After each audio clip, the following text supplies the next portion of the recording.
His has been a year of controversy and crises, of breaking rules and telling lies. So how do you cover, how do you hold to account a president as unique as Donald Trump? An upfront special.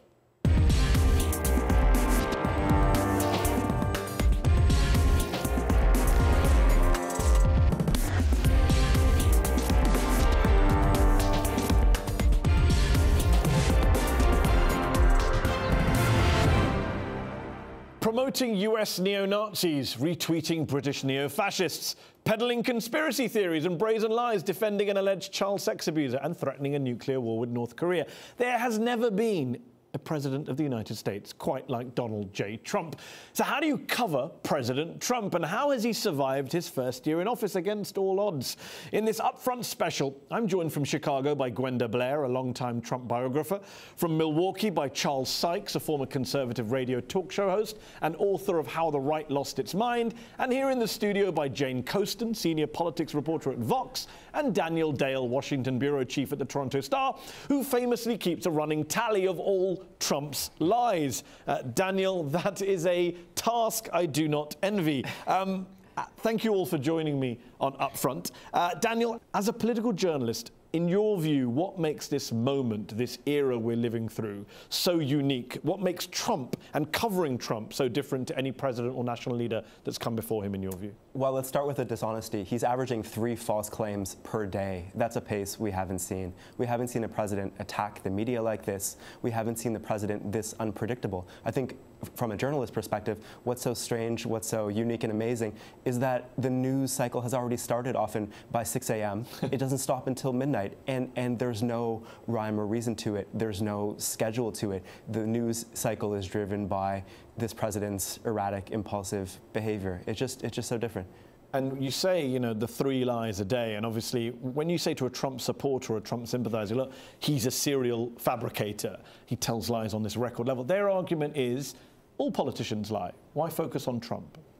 Well, my counter-argument is that not all politicians lie like this. You talk to any historian of the American presidency, and they will tell you, you know, all presidents have been dishonest on occasion, some more frequently than others, but we have not seen the pace and the sheer triviality of many of these lies. He lies about pointless things, not just big things. So we see, you know, we saw Bill Clinton lie under pressure, trying to fend off scandal. We saw Barack Obama be at least somewhat dishonest in selling his big healthcare policy. We see Trump lie about the size of crowds. You know, the stuff whether it was raining during his inauguration. You know, that was the first one on my list. So from the very first day of his presidency, he was saying nonsensically, needlessly wrong stuff. Gwenda, as a biographer of Donald Trump, someone who's covered him and his family for decades, you have perhaps a unique insight into what might make him tick. Has he always been like this? Should the media have been as surprised and as shocked as we've been at his outbursts, his behavior? Or was this always going to be the case? Well, in a word, no. Nobody should have been surprised.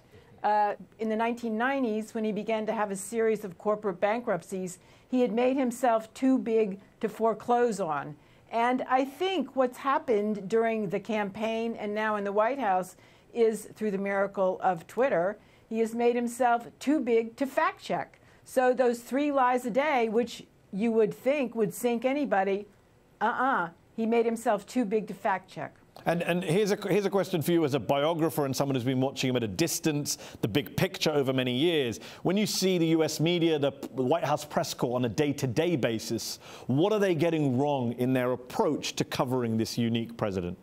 I think there needs to be kind of it's a tough thing to do, but simultaneously, the press corps has to respond to those tweets, has to respond because that's what's driving attention. You can't ignore them, but at the same time, keeping everybody's eye on the ball of what else is happening. While the distraction of the tweets are going on, what is happening across all the governmental agencies? What are the great shifts that are going on in various departments? All the things that are going on Capitol Hill. Both things at once. That's a tough act. Jane, you're a politics reporter like Daniel based in Washington, D.C. A lot of ordinary Americans, voters who don't like Donald Trump, which is the majority of the country if you believe the polls, they would say, look, the media has played a massive role in letting Trump get to where he is and survive in office. Because as hostile as they may sound, as many exposés as the New York Times or the Washington Post may do, ultimately they're still playing the old game while Trump's playing a completely different game. Is that fair? I would say so. I mean, keep in mind that we have a president who is in Home Alone 2. If there's anything he knows the media, and he knows kind of the fact that, you know, if you give the media something to talk about, the media will talk about it. There's a whole litany of things that Donald Trump has said he'd do, or promised to do, or said he would definitely do on his first day of office. It just haven't happened. And because there's always just this constant push of tweet after tweet after tweet, it kind of gets lost in there. And so I think that's something that's really important for the media to do. It's like, okay, you know, we need to be anchored in something that is not Donald Trump's Twitter feed. You need to talk about kind of the deeper story. Because lots of things are getting done outside of his Twitter feed. It's not as if he's not getting things done. Exactly. Like, and so a lot of things are happening. Some things are getting done, but it's really important to focus on something besides his Twitter feed or besides what he's telling you. Charlie Sykes in Milwaukee, I want to ask you about, you're a well-known conservative former radio host. I want to ask you about the Republican angle to this. Before I get to that, though, you're author of a book called How the Right Lost Its Mind. But when you listen to what Jane was saying, and when you hear what psychologists have written about Trump, this idea of, they talk about cognitive load, that we don't have the mental capacity to keep up with so much controversy and crisis because we're digesting the last big story, we're processing it, and there's another big story. There's too much news, too much controversy. How do you cope with that in your everyday life? Well, that's exactly right. In a lot of ways, Donald Trump has broken the model of journalism because he does lie so often. And look, Donald Trump is Donald Trump. I mean, we should have known very clearly that this man, you know, is a serial liar. He's a con man. He's been engaged in multiple frauds. So he is who he is. The shocking thing that's going on in American politics right now is what he is doing to Americans. That the effect on the culture, which has become more and more accepting of the untruths, of the lies. And by the way, it's worse than just lying. I mean, there's a real disconnect from reality. This is a president of the United States who spends a lot of time deep in the fever swamps of conspiracy theories. But if you shift the focus back to his fellow Republicans, my fellow conservatives, Americans, that's what's really shocking. Their indifference to this. They're willing to tolerate It's not just this. indifference. It's not just indifference. They lap it up. I think you called it yourself the reddest of meat for his base. Yeah. Isn't that a problem? It's not just the media, as I put it earlier, that seems to be enabling Trump. He has a very loyal base and a wider Republican Party movement, even senior Republicans who maybe are not privately fans of his, but publicly are enabling him. Yeah. How do you push back against that? Well, you try to push back against that, except I think that this last year, you know, has seen the degree to which the willingness of Republicans to capitulate to all of this. And so when Donald Trump lies, he's not just lying about one thing or another. You know, this is really an attack on truth itself, on credibility itself. And, you know, there is a method to his madness. When he attacks the media, one of the things he's doing is to delegitimize any independent source of information that might criticize him, immunize himself against any of the bad stories that are coming. This is a fundamental challenge to American journalism. I'm not sure they figured out how to cope with that. And Gwenda, what do you think about this idea that it's a deliberate strategy on his part to distract the media, to delegitimize the media, that he's a master manipulator of the media? Because that's one school of thought. Another school of thought is just, nah, he's a guy who's demented, unstable, can't control himself, egomaniac, just tweets without thinking. Which is it? Is it both, or is it one or the other? What do you think, having studied him for so many years? He's a salesman. He's been selling himself his whole career. He's an opportunist. He's a remarkable opportunist, possibly the best in history, certainly one of the top 10. He knows he has to perform. He has to keep everybody's eyes on him. And you do that by doing the unexpected. He's been doing that his whole career. He's certainly been doing that ever since he started, you know, his campaign for the White House, in the White House. The whole idea is to keep you constantly distracted. Your view, and that means he's in charge. So in your view, so it sounds like you're describing a strategic genius, not a demented egomaniac who can't control his tongue. Genius?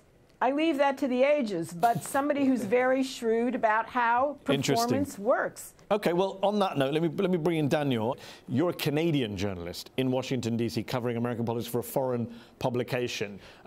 As an outsider, what do you think American journalists could be doing, should be doing, to meet the challenge that Gwenda and Charlie have outlined? Well, first and foremost, I think there's still insufficient fact-checking being done. Think about what happens during a presidential debate. Almost every outlet, from regional papers to the New York Times, deploys a team of fact-checkers to call out all of the false statements of both candidates. And then the next day, and the day after, and then when one of them gets elected, all that goes away. And fact-checking. But what about the argument? Well, we read so many studies these days that actually fact-checking doesn't work. It doesn't get through to people. That's not, people just ignore it. I push back, like as a sort of amateur, self-appointed fact checker, I get asked a lot, do facts still matter? Does truth still matter? And I argue that it does. Look at the polling, for example, we've seen this year on Trump's health care plan and his tax cut plan. In both of those cases, the approval rating for those policies has been under 20%. And so despite Trump calling things the best ever, fantastic, wonderful, it's going to put money in your pocket, it's going to save health care, people aren't buying it. And so I think we have many sort of glimmers of hope that show us that truth is not lost, that people still do care, and it's not pointless to bring them facts. So on that note, the truth still matters, Jane. To a lot of quote-unquote journalists in the United States today, especially in the Trump-supporting part of the blogosphere and online journalism, the Breitbarts, the InfoWars, it's not about truth, it's about conspiracy theory, it's about partisanship, it's about pushing any nonsense as long as it supports your guy. Well, I think something that happened with the conservatism, and it begins kind of with this idea that you were going to create a parallel media structure that was parallel to like New York Times, Washington Post, but it was a conservative media structure. And it would be one where you have your weekly standards, your national reviews, but then you also have your Breitbarts and your InfoWars. But then I think you also get to a sense that, Paul Ryan, in my opinion, he's not the Speaker of the House of Representatives. He's not supporting Trump because he wants to hang out with him. He's supporting Trump because he really wants tax cuts. It wasn't ever really about, this prizing of truth, justice, and the American way. It was getting a Republican in the White House. It was, we just have to do that. And then, kind of using Trump as a thoroughfare to everything that they want. Daniel, let me ask you this. We're seeing the rehabilitation of George W. Bush on some parts of the center-left and left. People say, even Bush was better than Trump. And they say, well, hold on, Bush invaded Iraq and killed hundreds of thousands of people, which Trump hasn't done yet. What do you say to that criticism of kind of mainstream journalism making Trump out to be somehow different to previous presidents? Well, I think you can fairly make the argument that a George W. Bush or any number of other presidents has done worse things than Donald Trump has done in his first year in office. There have been, wars. There was Japanese internment. The American presidents of both parties have done terrible things. But I still think in fundamental ways, in terms of his respect for political norms, his regard for truth and accuracy, his knowledge of policy, lack of knowledge, really, this man is different. So I don't think in all ways he is objectively worse than every other president, but I don't think we've seen anyone like him. Charlie, let me ask you this. How does the quote-unquote mainstream media, if such a thing exists anymore, how does it get through to the Trump base? How do you get through to people who just say, that's fake news? That's an incredibly important question, and nobody's really figured it out right now, because one of the things that I think that has happened in American politics and American media has been the creation of these alternative reality silos. And I think some of the investigative work of the Washington Post and the New York Times is as good as anything that we've seen in a generation, and yet for a lot of voters it does not penetrate because Donald Trump and Trump world has successfully discredited much of their journalism, but also they get their information from these websites, from the Breitbart network, from Fox News, from the Drudge Report. At some point, I have to say this, it's going to have to be conservative media, trusted conservative media, that's going to have to stand up and say to other conservative voters, look, this is not true. We don't want to go this way. These are the facts. So far, unfortunately, we are not seeing that happen. But I don't know that there's anything that the New York Times can do that's going to convince some voter in Alabama who gets their news from Breitbart.com that something is false. Jane, let me put this to you. There's another aspect to what makes him unique compared to even George W. Bush and other previous presidents, which is his position on race, his position on minorities. We have seen him do everything from retweet British neo-fascists to defend US neo-Nazis as very fine people, retweet white nationalists. When you have a president of the United States who is doing these things on a near daily basis, again, how do you respond to that? Is there a danger that even unwittingly, we all just normalize that kind of rhetoric and behavior? Well, I think that the GOP very much had two separate messages, and has for decades, the Republican Party. You know, they had one talking about policy and tax cuts and talking about, you know, what we should do about health care and having these very good conversations to each other. Which isn't popular with their base. Right, which isn't popular to their base. And then they had, you know, there was a Republican strategist named Lee Atwater who basically said that you can run essentially on demonizing African Americans, and you can do it effectively and you can do it for years. And, you know, he talked about, you know, there was something called the Southern strategy, which Nixon used, which is basically going to Southern voters and saying, like, you know, if you vote for this person, he'll basically let black people into your house, essentially. And so what I think you're seeing is this resuscitation of this Southern strategy, but it's being used in a brand... steroids. But on steroids. It's being used in this brand new way, because for a lot of these voters, they believed, we were told, you know, African Americans are victims.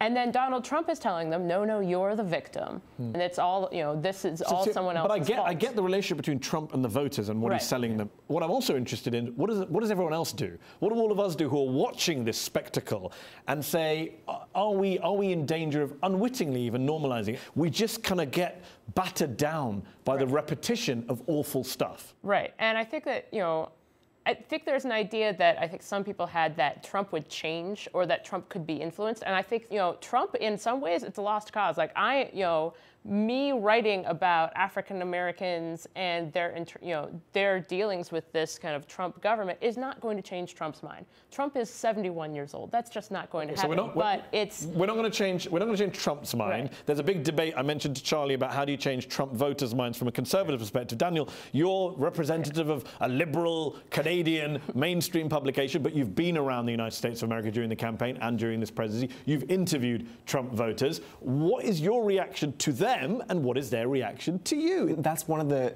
most interesting, bizarre things that I learned, is that someone can be very sweet and then tell me that Muslims should be all interned in a camp in New Mexico. And so these are very regular people in many ways who have come to hold non-factual or bigoted views in many cases. In some cases, they had more cogent reasons for supporting Trump. I don't know if you or I would agree with those reasons leading to voting for this man, but they would say things like Hillary Clinton is beholden to big financial interests. Trump is you know, he's wealthy on his own. And if you then say to them, but hold on, he just filled the government with Goldman Sachs bankers, what do they say then? Well, I haven't had many of those conversations after the election, but we've seen from the polls that for the most part his base has stuck with him. And I think to some extent what's happened after his election has resolved this sort of academic debate we had during the election about whether the source of his support was race or racism based, or whether it was, you know, economic self-interest, people feeling like they were left behind by trade deals. A lot of the studies suggest it's racial resentment. Yeah, because I think what we've, you know, we still can't say for sure, but what we've seen since the election with the tax bill is that Trump is not, for the most part, pursuing a course of economic populism. He's pursuing a very traditional conservative course of tax cuts, of benefiting the wealthy, of deregulation to the benefit of corporations. What he has delivered on, though, is the race element of his agenda. So he has gone after Muslims, he has gone after Hispanics, he has defended neo-Nazis, and he's retained his support. So that says something. So let me ask Charlie. Charlie, you've been very honest both on this show and in your book about the role that conservatives have to play in pushing back, the role that conservatives played in creating some of this phenomenon and distrust of the media. Would you also acknowledge the role that conservatives and people on your side of the spectrum in the talk radio sphere played in creating some of this grievance culture that Gwenda pointed out, this racial resentment that Daniel's talking about? Yeah, there's no question about it. I mean, this didn't come out of nowhere. You know, I want to make 2 points about this because, you know, you've used a word that I think is very important, which is normalize, how we have normalized all of this. And I want you to think back to, you know, a year ago, 2016. Do you remember at one point, and by the way, Paul Ryan, the speaker, is a personal friend of mine. I've known him his entire career. And so last year, At one point, when Donald Trump was attacking a Mexican American judge, Paul Ryan said that was a textbook case of racism. When Donald Trump called for a ban on Muslims entering this country, Paul Ryan held a press conference saying that this was fundamentally not a conservative idea. Fast forward to today, where you have the president engaging in these are not racial dog whistles anymore. These are foghorns right now. Retweeting the neo-fascist, anti-Muslim, bigoted videos out of Great Britain. Paul Ryan and the rest of the Republican Party is absolutely silent. So this is the normalization. Right now, the second half of 2017, you're basically seeing them shrug their shoulders. Oh, Trump is Trump. And their silence is one of the most dramatic developments that we've seen here. And by the way, when we talk about playing the race card, understand that it's not just African Americans.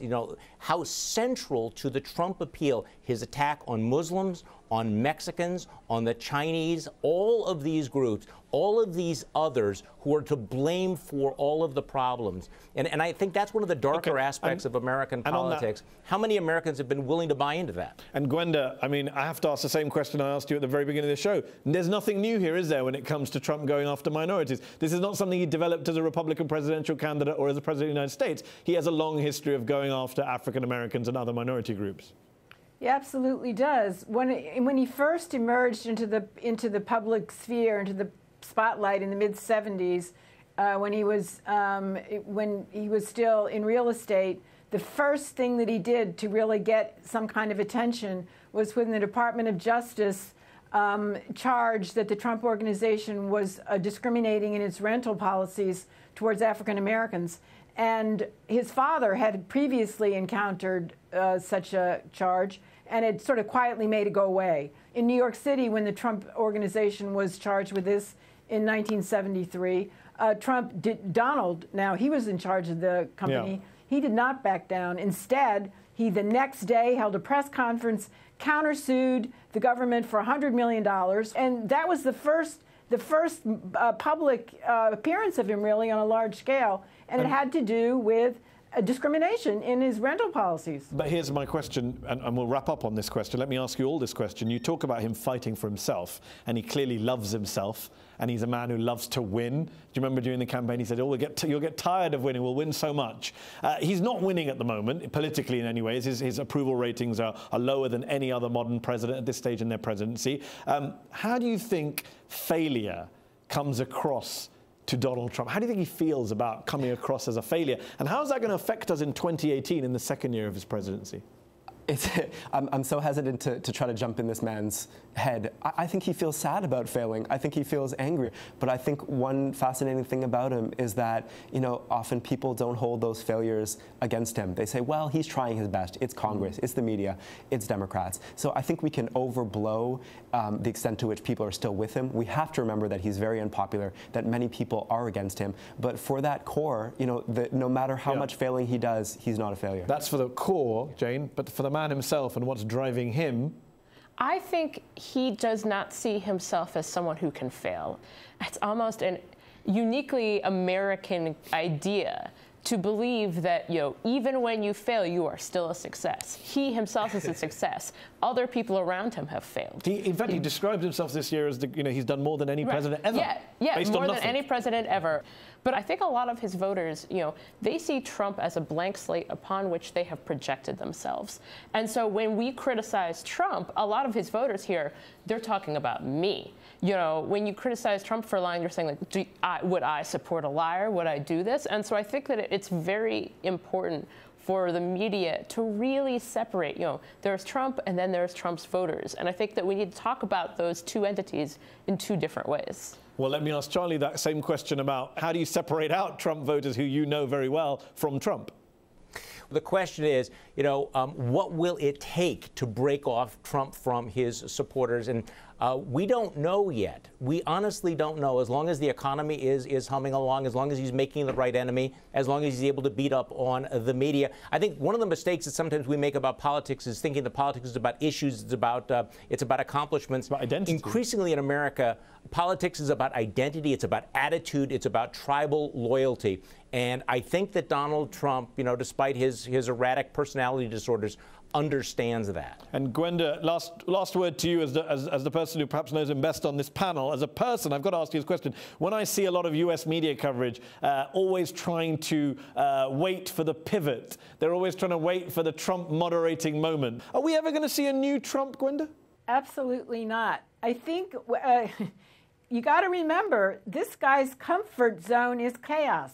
And that gives him, in a way, ironically, a leg up, because almost everybody else is looking for calm, looking for some return to something approaching normal. And that leaves him the last guy standing, the strongest guy in the room. That's the role he wants. So he's going to keep riling things up. He's never going to be presidential if presidential means calm. No way. Lucky the rest of us. We'll have to leave it there. We've run out of time. Thank you all so much for joining me to discuss this thorniest of thorny issues. That's our show. Up Front will be back in the new year.